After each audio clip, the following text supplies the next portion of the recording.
I was born and raised here in Salt Lake City, and I'm the seventh of 9 children of a large Mormon family. And I call it a royal Mormon family because my great-great-grandfather was the 3rd president of the Mormon Church, John Taylor.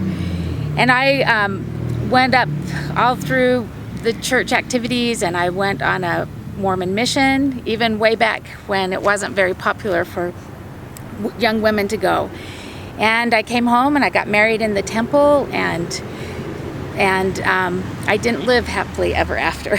It was when I was about 30 that I started exploring the truth of the church and found that it wasn't true. And it was probably one of the hardest things that I've had to go through. I've gone through a lot of things in my life, but it was a really difficult thing to admit this and go through the process of telling my parents, my family, and but I did. And I wanted to throw God out with the bathwater at that time, but for me, He showed up then, and He showed up as a God that I had never recognized before or knew of.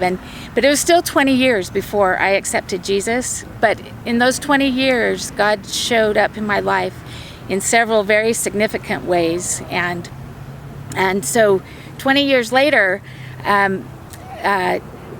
God started really pursuing me. I traveled a lot for my work, and everywhere I went, in any bar I was in or any place I was, someone would start coming up to me and talking to me about Jesus. And I wasn't very nice about it. I rejected it, and I ran from it. Finally, in one little bar in Idaho Falls, a little lady named Judy with a red beret on her head came in, and she put her hands on me, and it was weird then, even before COVID, to have someone come up and touch you. But she told me things about myself, which got my attention, and she told me about Jesus and that it was time that I quit fighting him and surrender. And I did. She spoke with me for about 2 hours, and most of the stuff I didn't even understand what she was saying. But again, lightning didn't strike, but my life started to change. I started to see things differently, and I became ferociously hungry to learn the truth and to understand the Bible. And so I studied, and I'm still studying. I keep studying. And that was about 11 years ago.